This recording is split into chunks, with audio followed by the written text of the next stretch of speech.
continuing story of Peyton Place.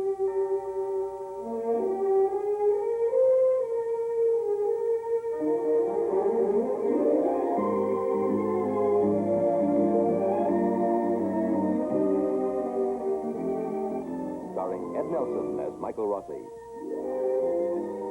Ryan O'Neill as Rodney Harrington, Barbara Parkins as Betty Anderson, Christopher Connolly as Norman Harrington, Patricia Morrow as Rita Harrington, James Douglas as Stephen Cord, Elizabeth Walker as Carolyn Russell, and also starring Barbara Rush as Marsha Russell.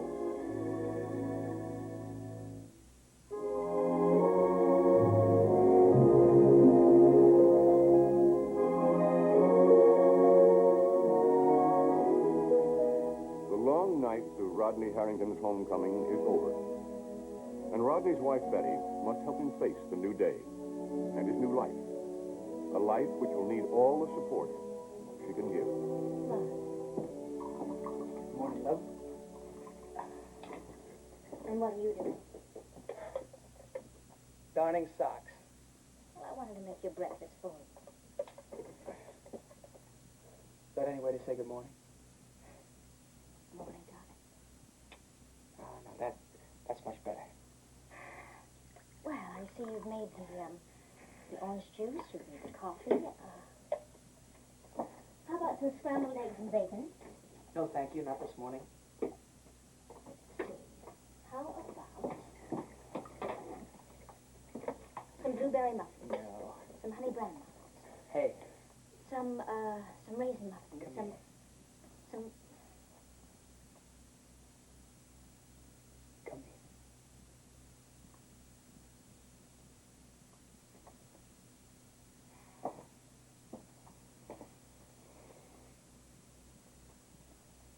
You don't understand. I've been looking forward to fussing over you for weeks.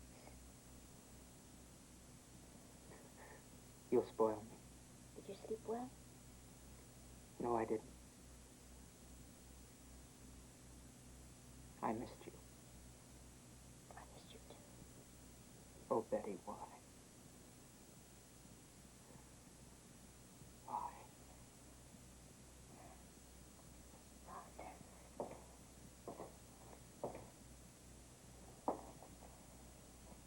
Everything's going to be all right. We're going to be all right. Glad to be home. Oh, it's so good to have you home.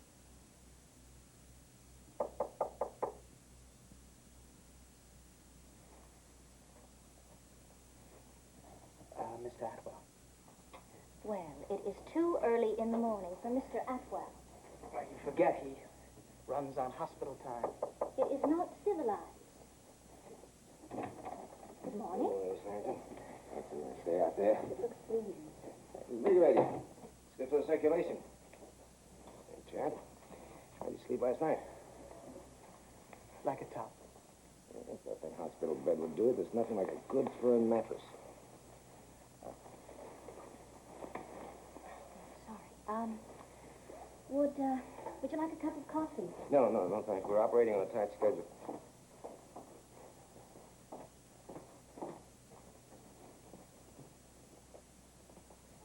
You are not going to exercise on an empty stomach. That's all right, darling. I'm not hungry. Drink. Yes, ma'am. You please talk to him. No, I think we better stick to our schedule. It's all set. It's the same as when he was in the hospital. I would swear you two are conspiring against me. Hydrotherapy pool, all the other apparatus, it's all set for a specific time. And I think we better be heading in right now. Okay. I think we need to practice. Sorry again. Well, we can't let our young man go to flat. Watch your mouth. Bye, darling.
You like candy?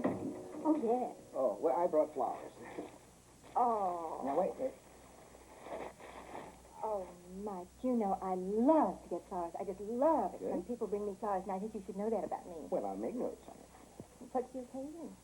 Oh, it's Mother's Day. No, it isn't. Isn't it Father's Day? No. Well, it's someday. I will put them in water. Well, is Carolyn home? No, dear, no. She's working on a project. What, at the lab? Yes, but do mine. Listen, did you talk to her? About what? Well, about us. Oh, yes. Oh, about us. Well, yes, I did. Well, I mean, what did she say? Well, she accepted the idea. She probably gave us her blessing or something. Well, no, not exactly. No, not exactly. Well, as long as you accept it. Well, you know I do. And you accept what she accepts. Mike, I told Carolyn that I was going to live my own life, my own way, and that she was welcome to share it with me, with us. Oh, please, Mike, just don't expect too much from Carolyn right now. I don't. I expect a little from you, though.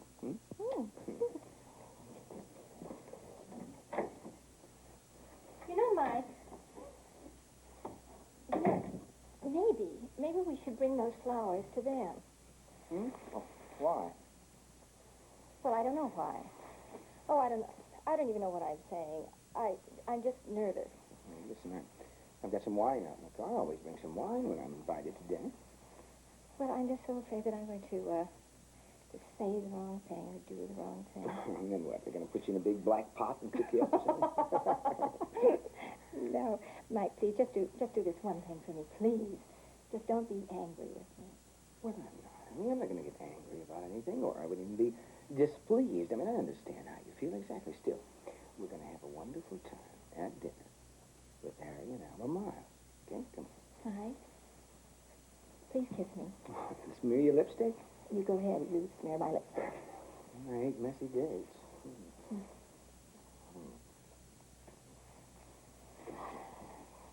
Oh.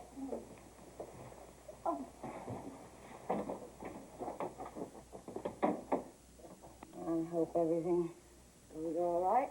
Oh, what's that supposed to mean? Hope everything goes all right. Oh, man, I don't get very much practice. Oh, you're complaining. Oh, making excuses. You don't need excuses. No, you don't need excuse for anything. Here's a wild dress. You know, I'm glad you finally noticed. Oh, I noticed it all right, and I'm not worried about the price tag either. It was on sale, Harry. Oh, good. You know, I had to go to White River to the beauty shop. And I saw this dress. Yeah, well, pretty sexy. Well, it's not meant to be. Okay, it's not meant to be. Now you tell me you're not. But I think that's the only reason you married me. Of course, what else, huh?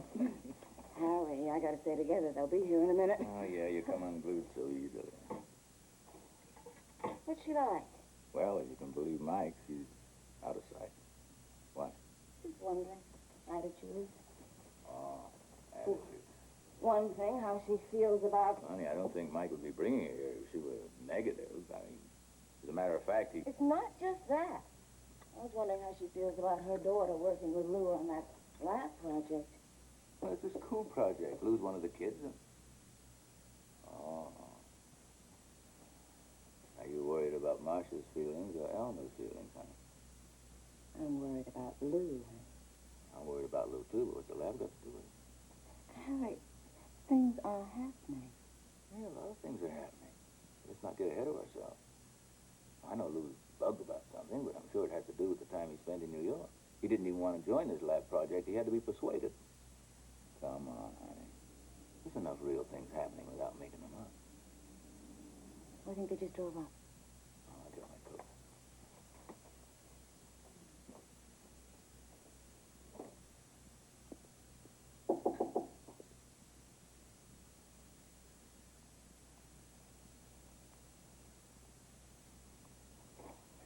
Come in. Hello. Oh, it's nice and warm in here. Won't you sit down? Thank you.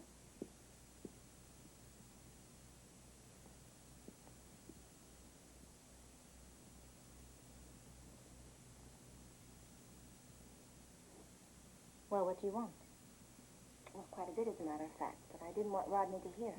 I told you when we talked on the phone he was with his brother. Right. You called Stephen. Oh.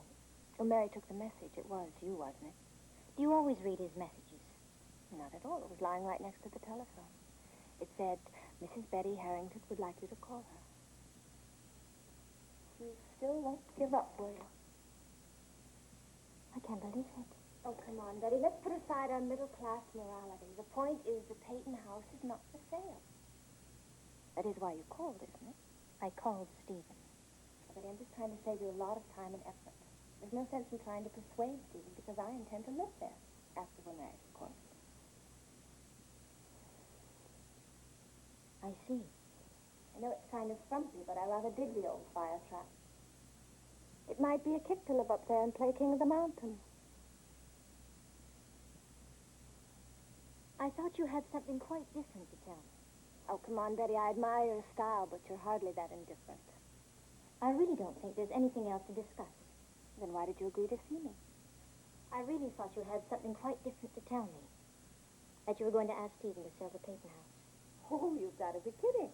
No, I'm not. I was really quite prepared for it. I am prepared to make it very worth your while. A bribe? I'm sure that doesn't shock you. That's very sweet of you, really. But I'm afraid I'm playing for much higher stakes than money. You see, since I've been separated from Tom, I've been doing a great deal of thinking. Living in a hotel room will do that, won't it? And I've come to the conclusion, like you must have, that I'd be better off married to someone else. What has that got to do with the Peyton house? Everything. When I decided to marry Stephen, I began to analyze what went wrong with the two of you.